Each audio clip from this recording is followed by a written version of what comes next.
Question है आपका, reason of diversity in living being. Diversity का रीजन लिविंग बीइंग में क्या है, यानी कि जो डाइवर्सिटी पाई जाती है लिविंग बीइंग में उसका रीजन क्या है। तो देखो, डाइवर्सिटी जो है वो हमने पढ़ा है कि जो डाइवर्सिटी हमारी, वो डाइवर्सिटी जो जितने भी ऑर्गेनिज्म है अर्थ के ऊपर, उनके अंदर आई है इवोल्यूशन से। कहाँ से आई है? ऑर्गेनिज्म के अंदर जो डाइवर्सिटी है वो डाइवर्सिटी आई है किससे? इवोल्यूशन से। इवोल्यूशन, ठीक है। अब ये जो इवोल्यूशन हुआ है, यानी कि जो उद्विकास हुआ है, उस उद्विकास की वजह से ऑर्गेनिज्म के अंदर काफ़ी सारे क्या हैं, चेंज आए हैं, चेंजेज। और ये चेंजेज जो आए हैं, ये बहुत समय, इस इन चेंजेज को आने में काफ़ी सारा समय लगा है। लगभग अगर हम बात करें तो हजारों साल, लाखों साल लगे हैं एक सिंगल सेलुलर ऑर्गेनिज्म से मल्टी सेलुलर ऑर्गेनिज्म बनने में। मतलब ये जो सिंगल सेलुलर ऑर्गेनिज्म है, सिंगल सेलुलर ऑर्गेनिज्म, हमें पता है कि स्टार्टिंग में जब अर्थ थी तो सब सिंगल सेलुलर ऑर्गेनिज्म हुआ करते थे। बाद में इनके अंदर इवोल्यूशन हुआ और इवोल्यूशन से आज के ज़माने के मल्टी सेलुलर ऑर्गेनिज्म आज हमें मिलते हैं।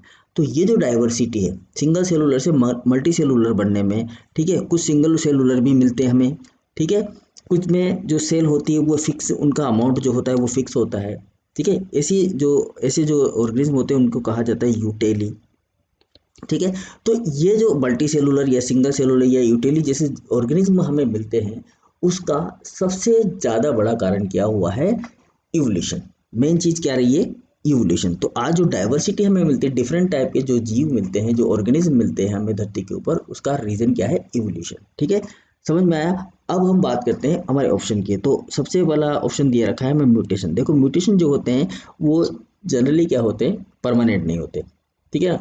जनरली परमानेंट नहीं होते। म्यूटेशन अगर किसी ऑर्गेनिज्म में हो भी गया तो वो उसकी नेक्स्ट स्पीसीज में, उसके स्पीसीज में चला जाएगा, लेकिन बाद में ज़रूरी नहीं है कि वो आगे वृद्धि करेगा। हो सकता है वो उसी ऑर्गेनिज्म में, फॉर एग्जांपल ये कोई ए ऑर्गेनिज्म है और इस ए ऑर्गेनिज्म में हुआ म्यूटेशन, म्यूटेशन होने की वजह से ऑर्गेनिज्म बन गया ये बी, ठीक है, मतलब इसकी प्रोजेनी बनी बी। तो इस ऑर्गेनिज्म में म्यूटेशन हुआ और प्रोजेनी बनी बी, तो ये म्यूटेशन की वजह से ये म्यूटेटेड होगी। नेक्स्ट में जो ये म्यूटेशन अगर स्थायी हुआ तो आगे नेक्स्ट सी में जाएगा, अदरवाइज यहीं पर ड्रॉप हो जाएगा। तो इसकी वजह से तो क्या है, डाइवर्सिटी आ नहीं सकती ऑर्गेनिज्म में, ठीक है। तो ये ऑप्शन हमारा हो जाएगा गलत, ठीक है। दूसरा ऑप्शन है ग्रेजुअल चेंजेस। ग्रेजुअल चेंजेस का मतलब है बहुत ज़्यादा अमाउंट में चेंजेज आना। तो ऐसा कुछ नहीं हुआ है, धीरे धीरे, बहुत धीरे धीरे, बहुत ही सिंपल प्रोसेस के थ्रू जो है डाइवर्सिटी आई है।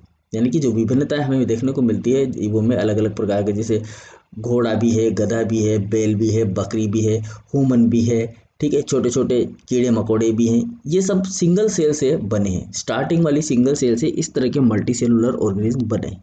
तो ग्रेजुअल चेंजेस नहीं है। अगर ग्रेजुअल चेंजेस आते तो सभी एक जैसे दिखाई देते हैं। तो ये भी ऑप्शन हमारा क्या हो जाएगा? गलत, ठीक है। लॉन्ग टर्म इवोल्यूशनरी चेंज, जैसा कि हम बात कर रहे हैं, ये सारी चीज़ें क्या हैं? लॉन्ग टर्म इवोल्यूशनरी चेंजेज हैं, ठीक है। जैसा कि हमने अभी बात की, ये सारे के सारे स्ट्रक्चर क्या है जो अभी हमने बात की, वो है long term evolutionary changes, evolutionary changes, ठीक है ना। लॉन्ग टर्म इवोल्यूशनरी चेंजेज है।